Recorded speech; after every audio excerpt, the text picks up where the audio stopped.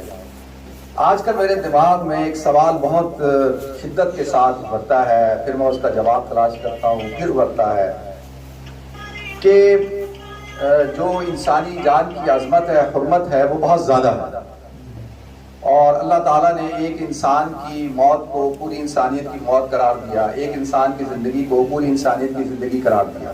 اچھا, میں قرآن کی آیتیں اس لیے نہیں پڑھوں گا, پھر تقریر لمبی ہو جائے گی. آپ سب حضرات کو پتا ہے میں حافظ قرآن ہوں, میں پڑھ سکتا ہوں. تو ایک انسان کی جان کی عظمت جو ہے وہ بہت زیادہ ہے. تو اکثر یہ سوال میرے ذہن میں اٹھتا ہے کہ دانی صاحب سے بھی میں نے کیا, دوبارہ میں کرتا ہوں سب کے سامنے, کہ جب پاکستان بنا تو بنتے وقت کئی لاکھ لوگوں نے اپنی جانوں کی قربانی دی, اور جو لوگ اس میں شہید ہوئے تو ان کی جو شہادت ہے اس کی ذمہ داری کل قیامت کے دن اللہ کے دربار میں کون اٹھائے گا؟ کون اس کی جواب دہی کے لیے کھڑا ہوگا؟ اللہ پوچھے گا نا, بھئی جو حکمران چلے گئے دنیا سے کہ تمہاری وجہ سے, تمہارے فیصلوں کی وجہ سے, تمہاری یہ تحریک کی وجہ سے, تمہاری, میں یہ نہیں کہوں گا کہ حکمت عملی کے اندر کوتاہی ہوئی کہ لاکھوں لوگوں کی جانوں کی قربانی چلی گئی, انہوں نے قربانی دے دی. ہماری جو ابھی آج کا آپ آرٹیکل پڑھیں حامد میر صاحب کا, اور 10 اگست کا آرٹیکل پڑھیں, آپ کے رونگٹے کھڑے ہو جائیں گے. یہ تو میں ابھی کی بات کر رہا ہوں, کس طرح سے ہماری ماں اور بہنوں کی عزت اور ناموس کے اوپر حملہ کیا گیا. اور آج بھی وہ خواتین زندہ ہیں جو مسلمان تھی لیکن سکھ گھرانوں کے اندر رہتی ہیں, بوڑھی ہو چکی ہیں. ان میں سے ایک کینیڈا میں رہتی ہیں, انہوں نے, اچھا وہ لمبی بات ہے. تو میں یہ عرض کر رہا ہوں کہ اس کو جب سوال پوچھا جائے گا تو کون جواب دے گا؟ اب یہ ہے نا کہ بھائی آپ کی سیاست, آپ کی جو آپ نے ماشاءاللہ تحریک چلائی, اور اس تحریک کا یہ تھا کہ جی ہم نے ایک ملک بنانا ہے, وہ ملک جو ہے مدینہ ثانی بنے گا, وہ سوشل ویلفیئر اسٹیٹ بنے گا, وہ ایک اسلامی ریاست بنے گا, اور وہ ہندوستان کے تمام مسلمانوں کے حقوق کا ضامن بنے گا. تو وہ ریاست تو ہم بنا نہیں سکے. تو میں اکثر کہا کرتا ہوں کہ یہ جو یوم آزادی ہے, اس کو یوم آزادی نہیں, یوم ذمہ داری کا نام دیا جائے کہ بھائی ہم نے کتنی ذمہ داری ادا کی, ہمارے بڑوں نے کتنی ادا کی, اور ہم اپنے آنے والے نسلوں کو کتنا ذمہ دار بنا کر جا رہے ہیں. تو لہذا اس سوال کا جواب میں بھی تلاش کرتا ہوں, اور کل قیامت کے دن سجے گا, اور جب اللہ تعالیٰ پوچھیں گے ہاں بھئی جتنے ہمارے لیڈر ہیں ان سے کہ یہ کھڑے ہیں, سارے مقتولین کھڑے ہوں گے. قرآن کہتا ہے نا فلا تظلم نفس شیئا, کہ کسی نفس کے اوپر ظلم نہیں کیا جائے گا. ایک انسان کی جان چلی گئی. آپ حضرات کو پتا ہے کہ پنجاب جو ہے, صرف پنجاب کی جو مائگریشن ہوئی ہے اس کے اندر کتنے لاکھ لوگ اور کتنے ہزار لوگ جو ہے بے گھر ہوئے, اور لوگوں نے جو ہے اپنی جائیدادیں اور اپنے گھر بار کو چھوڑا. تو ایک سوال میرے ذہن میں یہ شدت سے آتا ہے, اور میں بڑا خوفزدہ ہوتا ہوں کہ جو حضرات پاکستان بنانے والے تھے اور جنہوں نے پوری تحریک چلائی تھی, تو وہ کل قیامت کے دن اللہ کو جواب دیں گے اگر وہ مقصد پورا نہیں ہوا. تو کوشش کریں ہم اس مقصد کو پورا کریں, ٹھیک ہے جی. تو وہ مقصد کیا تھا کہ ایک اسلامی فلاحی ریاست بنے گی اور ایک ویلفیئر اسٹیٹ بنے گی. ایک سوال. اچھا دوسرا یہ, پہلے تو میں آپ حضرات کو بتاؤں کہ حضور اکرم صلی اللہ علیہ وسلم سے پوچھا گیا کیا اپنے وطن سے محبت کرنا یا وطن کی عصبیت کا ہونا بری بات ہے یا اچھی بات ہے؟ ایک حدیث ہے نا، لا عصبیت فی الاسلام، کہ اسلام میں عصبیت نہیں ہے. حضور نے فرمایا نہیں، بری بات تو نہیں ہے. ہاں یہ جب بری بات ہے کہ جب تمہارے، یہ ابن ماجہ کی حدیث ہے، جب تمہاری قوم کے لوگ غلط کام کریں، ظلم کریں اور تم اس ظلم کے اندر ان کا ساتھ دو، پھر بری. یہ ساری برادری دا ہے، ساری برادری دا ہے، سارے قتل معاف اس کو کہ ہماری برادری کا ہے یہ، تو پھر یہ بری بات ہے. تو ایک چیز میں آپ سے گزارش کروں کہ وطن جو ہے وہ اختیاری نہیں ہوتا. کوئی شخص وطن کو اختیار نہیں کرتا، جو جہاں پیدا ہوتا ہے وہ وہی اس کا وطن ہوتا ہے. میں پاکستان میں پھرتا ہوں، آپ بھی پھرتے ہیں، میں سندھ جاتا ہوں، بلوچستان جاتا ہوں، ساری جگہوں پہ جاتا ہوں. میں نے آج تک کسی سندھی کو سندھ دھرتی کو برا کہتے ہوئے نہیں دیکھا. پاکستان کو برا کہہ دیں گے، سندھ دھرتی کو نہیں کہیں گے. پنجاب جو ہے وہ پاکستان کو کہے گا، پنجابی پنجاب کو برا نہیں کہے گا. کسی پختون سے پوچھو، وہ پختون اپنے پختون خیبر پختونخوا کو برا نہیں کہے گا، پاکستان کو کہہ دے گا. تو اس سے بات پتہ چلتی ہے کہ وطن جو ہوتا ہے وہ اختیاری، آپ کے اختیار میں نہیں ہوتا. جیسے آپ پیدا ہوتے ہیں، مثال کے طور پہ آپ کسی گھر میں پیدا ہوئے، جو آپ کے والدین ہیں وہ آپ کے والدین ہیں. وہ آپ نے اللہ سے مانگا تو نہیں تھا کہ مجھے ڈار صاحب کے گھر پیدا کرنا ہے یا مجھے عقیدانی صاحب کے گھر پیدا کرنا ہے. اللہ نے جہاں پیدا کرنا تھا وہاں پیدا کر دیا، یہ آپ کے والدین ہیں. ہاں اگر والدین آپ کو صرف ایک بات میں، اللہ کہتا ہے کہ وَإِن جَاهَدَاكَ عَلَىٰ أَن تُشْرِكَ بِي مَا لَيْسَ لَكَ بِهِ عِلْمٌ فَلَا تُطِعْهُمَا، اگر وہ تمہیں شرک کے لیے کہیں تو ان کی بات نہیں ماننی. لیکن وَصَاحِبْهُمَا فِي الدُّنْيَا مَعْرُوفًا، اور دنیا کے اندر وہ تمہارے ساتھی ہیں، تمہارے وہ والدین ہیں، ان کے ساتھ حسن سلوک کے ساتھ پیش آنا. تو وطن جو ہوتا ہے وہ انسان کے اختیار میں نہیں ہوتا، اور جہاں انسان پیدا ہوتا ہے وہی اس کا وطن ہوتا ہے.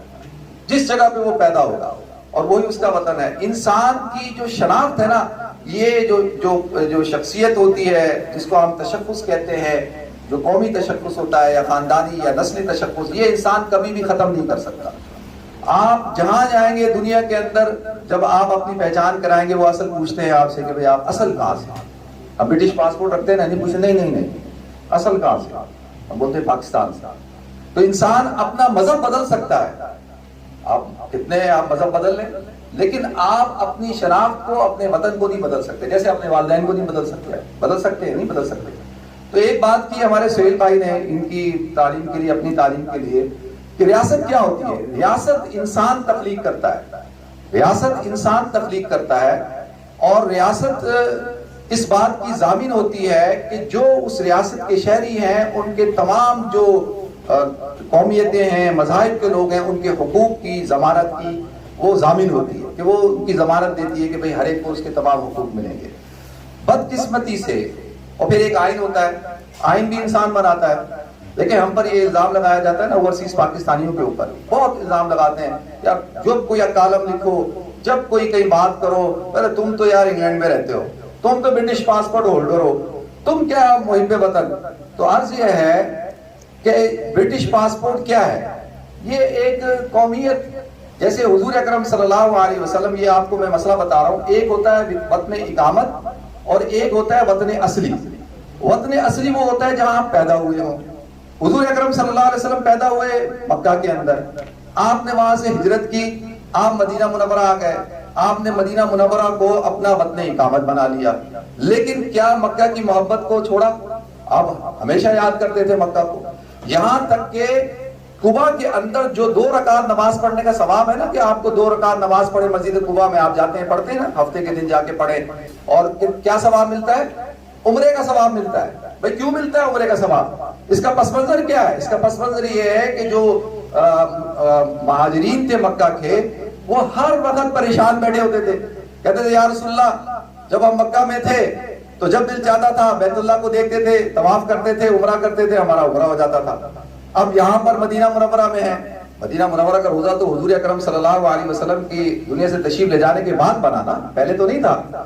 تو کہا کہ اب ہم جو ہے وہ مکہ یاد آتا ہے. تو حضور نے کہا ٹھیک ہے پھر 2 رکعت قباء میں پڑھ لیا کرو تو تمہیں کیا عمرے کا ثواب ملے گا، صرف ان کی دل جوئی کے لیے کہ پھر 2 رکعت پڑھ لو تمہیں. تو مکہ کی محبت حضور اکرم صلی اللہ علیہ وسلم کے دل سے نکلی نہیں. اسی طریقے سے ہم لوگ جب ان ملکوں کے اندر آئے، اب بھائی میرے کہہ رہے تھے نا خان صاحب کینیڈا کے اندر، ہم پاکستانی پوری دنیا کے اندر رہتے ہیں، ہم نے سب نے جو ہے مختلف ملکوں کی نیشنلٹی لی ہوئی ہے. تو یہ ٹھیک ہے، یہ تو ہمارے لیے وطن اقامت ہے. یہ ہمارے لیے وطن اقامت ہے، ہم ہجرت کر کے آ گئے، ہم نے یہاں کی نیشنلٹی لے لی، ہم یہ، لیکن وطن اصلی وہی ہے جہاں ہم پیدا ہوئے، جو ہمارا ملک ہے۔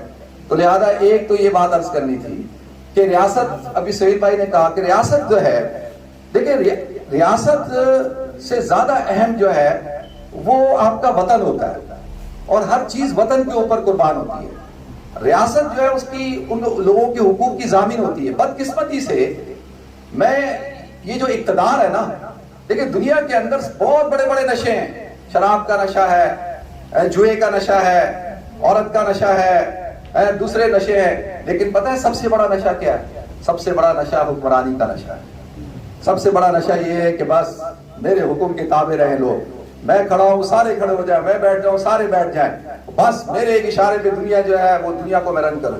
اور یہ اتنا خطرناک نشہ ہے کہ فرعون کو بھی پھر ایک موقع پہ آ کر کیا کہنا پڑا، انا ربکم الاعلی، کہ میں اب بس تمہارا خدا ہوں۔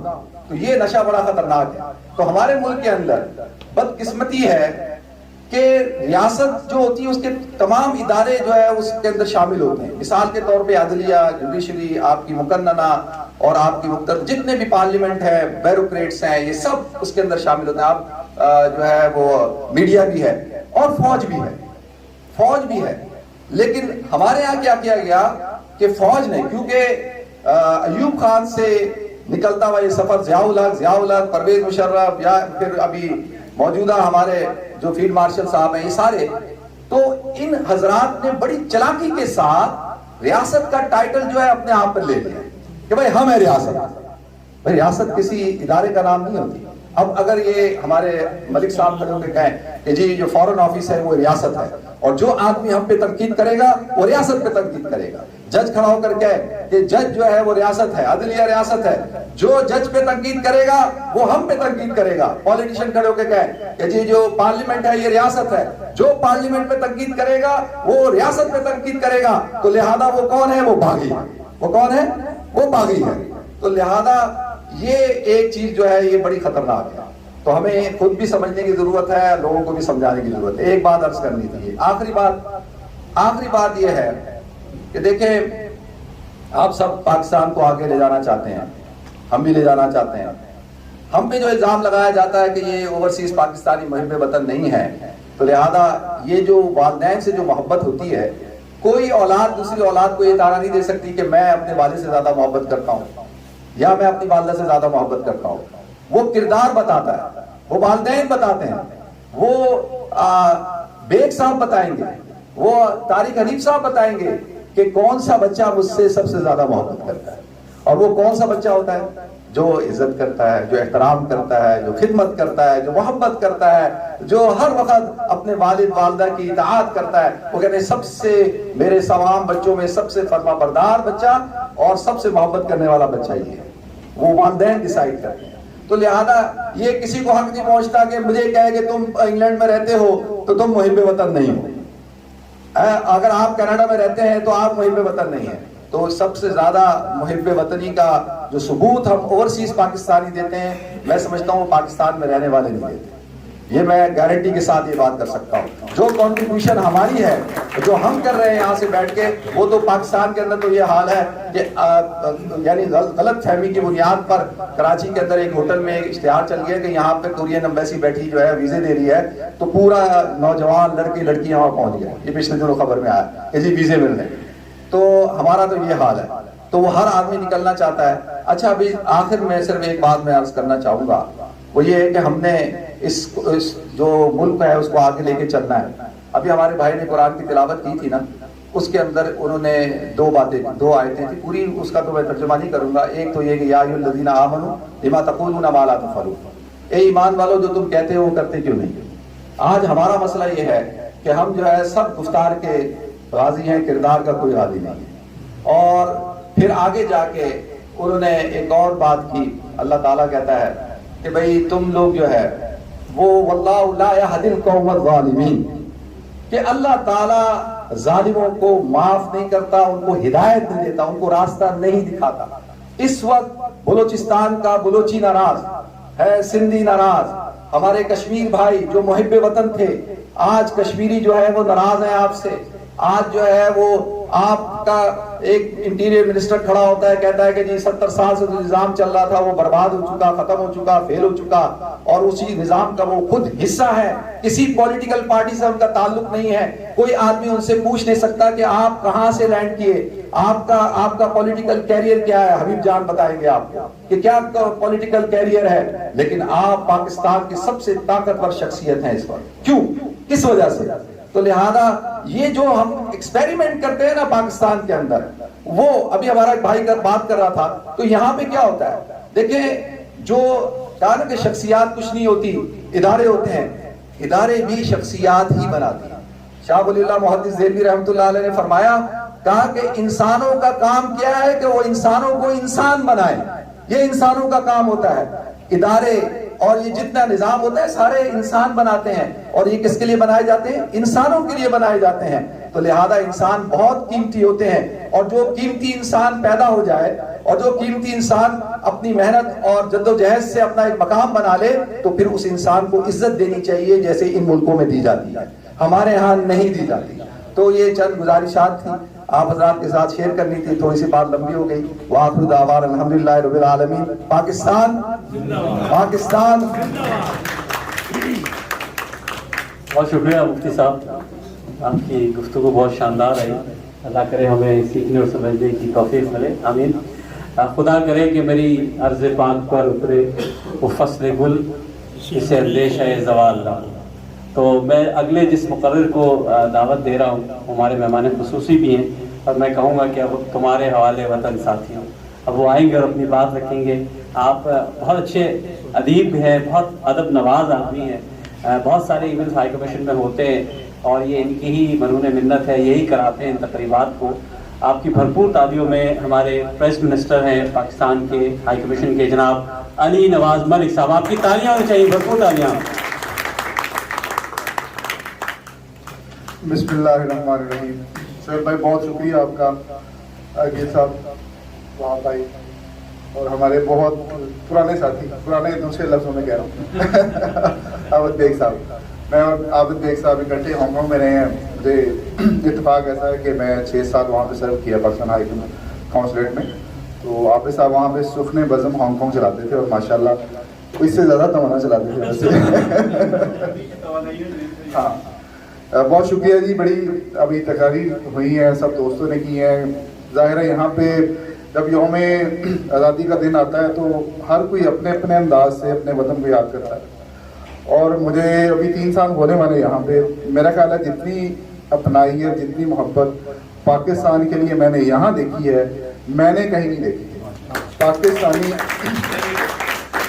میں بالکل دل کی بات کر رہا ہوں, اوورسیز پاکستانی, وہاں کے رہنے والے پاکستانیوں سے زیادہ محب وطن ہیں, زیادہ باوفا ہیں, اور زیادہ پیار کرنے والے ہیں. سب سے بڑا ثبوت کیا ہے کہ آپ لوگ جو ریمیٹنس بھیجتے ہیں پاکستان, اس سے پاکستان چلتا ہے.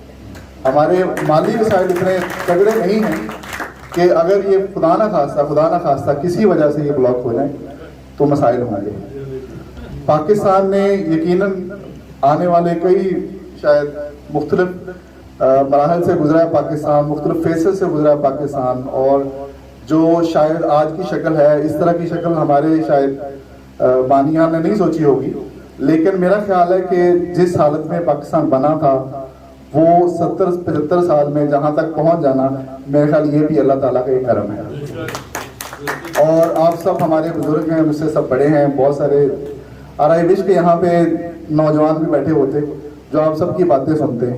آپ لوگوں کی ایک پیڑھی ہے جو ظاہر ہے آگے ہر جگہ پہ ہے, جہاں جہاں میں جاتے ہیں تو اسی ایج گروپ کے لوگ ملتے ہیں جو پاکستان کے ایونٹس پہ آتے ہیں, پاکستان کے پرچم تلے آتے ہیں. تو میری خواہش بھی ہوگی, کوشش بھی کرنی چاہیے کہ ہم اپنے بچوں کو, اپنے بہن بھائیوں کو اپنے ساتھ کم از کم ضرور لے کے آئیں. جیسے اگر مسجد میں ہمارے ساتھ بچے نہیں جائیں گے نا, تو کل کلاس وہ مسجد میں جانا, نماز پڑھنا بھول جائیں گے. تو میرا خیال ہے کہ یہ یہاں کا آج کا جو ہے نا جی ٹیک اوے, میری نظر میں وہ یہ ہے کہ ہم اگلی محفل جب ہو تو ہمارے ساتھ ہمارا بچہ, ہمارا بھتیجا, ہماری بہن, کوئی نہ کوئی ضرور آئے. اور مفتی صاحب میں سن رہا تھا کہ یہاں خواتین بہت آئی ہیں, پاکستان ہائی کمیشن میں بھی ایونٹ تھا صبح, اور یقین کریں بہت تھی وہاں پہ خواتین, اور وہاں پہ نوجوان بچے بھی تھے. لیکن اگین وہاں پہ بھی میری عمر اور میرے سے زیادہ عمر کے لوگ تھے. آئی وش کہ یہاں پہ ینگ لوگ بھی آئے. تو آپ سب کا بہت بہت شکریہ. میں بالکل تقریر کرنے نہیں آیا تھا, میں تو صرف حاضری لگانے آیا ہوں اپنی. اور سہیل بھائی بلا لیتے ہیں, جس محفل سے جس محبت سے یہ بلاتے ہیں انکار ہو نہیں سکتا. اور ہمیشہ پاکستان کے لیے بلاتے ہیں, شعر و ادب کے لیے بلاتے ہیں, اردو کی خدمت کرتے ہیں. تو اس سے بڑی کیا خدمت ہو سکتی ہے پاکستان کی جو وہاں بیٹھ کے ہم نہیں کر سکتے. اور یہاں پہ میرا نہیں خیال کہ کوئی بھی اوورسیز جو ہے وہ کوئی برٹش گورنمنٹ کا یا برٹش یو کے کا یا جی پی کا کوئی جس ایونٹ جس ذوق و شوق سے پاکستان کے ایونٹس منائے جاتے ہیں, 6 ستمبر ہو, 14 اگست ہو, قائد اعظم کی برسی ہو, اقبال ڈے ہو, کچھ بھی ہو, لوگوں کو بہانا چاہیے کہ ملے اور پاکستان کا نام لیں. تو آپ سب کو میری طرف سے آزادی مبارک, اور پاکستان کے لیے دعا کرتے رہیں اور پاکستان کو اسی طرح سپورٹ کرتے رہیں. پاکستان زندہ باد. بہت شکریہ سر. اصل میں اسی مثبت رویے کی ہمیں تلاش ہے. ظاہر ہے حالات اوپر نیچے ہوتے ہیں, مسائل ہیں, پریشانیاں ہیں, لیکن اسی طرح چلیں گے انشاءاللہ تو کامیابی کی طرف ہم بڑھیں گے. دوستو بالکل آخر میں استاد محترم سے درخواست کرنے سے پہلے میں چند اعلانات کرنا چاہتا ہوں. ہمارے کچھ ایونٹس ہو رہے ہیں, ہم نے اس کے پوسٹرز لگائے ہیں باہر. 6 ستمبر کو ہم یہیں ایک پروگرام کر رہے ہیں. ہماری بہت اچھی ایشین فورم لندن کے ساتھی بیٹھے ہیں, ان کے تعاون سے ایک بڑا اچھا ایونٹ ہم کر رہے ہیں. وہ پاکستان کے شعراء آفاق, مصور, خطاط, نقاش جو ہے صادقین صاحب کی جو فن پاروں اور اسلامی خطاطی کی نمائش ہے, وہ انشاءاللہ ہم یہاں کریں گے. سنڈے کا دن ہے, 6 ستمبر کو دوپہر 2 سے شام 6 کے درمیان. فری انٹری ہے, آپ سب تشریف ضرور لائیے گا. دوسرا ہمارا ایک عالمی مشاعرہ 19 ستمبر کو ہو رہا ہے association of senior Muslim citizens کی طرف سے. شاہد صاحب یہاں بیٹھے ہیں, ان کے لیے تالیاں بھی بجائے گا بھرپور. ہمیشہ ہر سال بڑا اچھا ایونٹ کرتے ہیں. یہ 19 ستمبر کو ہم کر رہے ہیں وکٹوریا ہال میں, وہاں بھی آپ سب ضرور تشریف لائیے گا. تو آخر میں استاد محترم سے درخواست کروں گا کہ وہ تشریف لائیں. جی کہیے.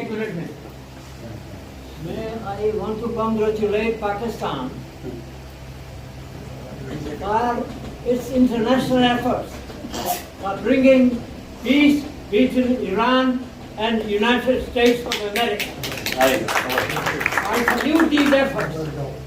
ان کا ذرا تعارف کرا دی جائے. یہ progressive Aman Ullah Khan, I'm founder member and I'm a member of the Islamic Summit which was held in 74. آپ مجھے جتنا بھی اگنور کریں بٹ ہسٹری کریں دے اگنور. سر آپ کو اگنور کر کون کر سکتا ہے. whole heartedly the peace efforts which are being made by Pakistan and Iran for bringing peace to Iran. بہت شکریہ سر, بڑی رائے آپ کی, بھرپور تالیاں بجائیے گا ان کے لیے.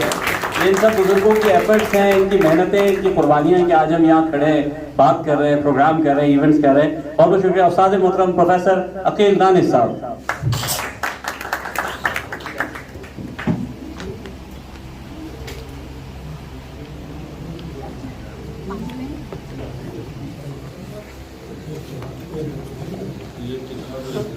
بہت ہی محترم اور معزز حاضرین محفل, میرا سلام قبول کیجیے. آج یہاں ہم نے ادب کے اور دانش کے 4 ستارے جمع کر دیے ہیں. یہ سب طارق صاحب کا کرم ہے, ہمارے بھائی کا کرم ہے. ہمیشہ ہماری مدد کرتے ہیں اور بزم سخن کے جتنے بھی اجتماعات ہیں وہ یہی بھی روز ہوتے ہیں. آپ سب کا بہت شکریہ. آج بہت سی مشکلات ہیں یہاں آنے میں, گرمی میں کھیل ہو رہا ہے اور لوگ خود چھٹیوں سے واپس آ رہے ہیں. اس کے باوجود آپ سب تشریف لائے. یہ اعزاز ہے وطن سے محبت کا, زبان سے محبت کا, اپنی تہذیب سے محبت کا, اور اپنے اس خیال سے محبت کا جو خیال ہمارے دل میں ہمیشہ جاگزی رہتا ہے. یہاں کچھ ایسے لوگ بھی موجود ہیں جن کا تعلق پاکستان سے نہیں, لیکن ان سب کی نظر میں 2 شعر کرنا چاہتا ہوں کہ یہ پاکستان ہے, پاکستان کے لیے بھی ہے, یہ سب کے لیے بھی ہے. ہمارے عزم کو امید کی کرن دے کر, ہمارے عزم کو امید کی کرن دے کر ہمارے جذبہ ایقان کو جھنجھوڑتا ہے, ہمارے جذبہ ایقان کو جھنجھوڑتا ہے. زمین کے کسی خطے میں ہم رہے دانش, وطن رگوں میں لہو بن کے اپنی دوڑتا ہے. ہمارے عزم کو امید کی کرن دے کر ہمارے جذبہ ایقان کو جھنجھوڑتا ہے. اور زمین کے کسی خطے میں ہم رہیں دانش, وطن رگوں میں لہو بن کے اپنی دوڑتا ہے. پاکستان کے متعلق آپ نے بہت سی چیزیں سنی. پاکستان کی تاریخ، پاکستان کس طرح وجود میں آیا، پاکستان میں کیا ہو رہا ہے، پاکستان میں کیا ہونا چاہیے، یہ سب ہمارے بہت محترم مقررین نے آپ تک اپنے خیالات پہنچا دیے ہیں. میں یہاں موجود چند لوگوں کے لیے دو شعر پڑھنا چاہتا ہوں. ان کی شکریہ کے سمجھنے کہ آپ یہ بجائے نثر کی نظم میں شکریہ ہے. ہمارے علی نواز ملک صاحب ہیں، یہاں خودالدین عزیز صاحب ایک مرتبہ، اور جو پریس رچی ہیں اس کا وہ انہوں نے عہدہ بدلا اور یہاں کہنا شروع کیا، شاید امریکن طرز پر منسٹر آف انفارمیشن. تو میں اب بھی انہیں منسٹر آف انفارمیشن گردانتا ہوں. ہر خبر پہ نظر یہ رکھتے ہیں، ہر خبر پہ نظر یہ رکھتے ہیں، دیدہ ور ہیں علی نواز ملک، دیدہ ور ہیں علی نواز ملک. باب میں ہر سماجی خدمت کے معتبر ہیں علی نواز، باب میں ہر سماجی خدمت کے معتبر ہیں علی نواز ملک. اور اشرف نامور صاحب یہاں تشریف فرما ہے.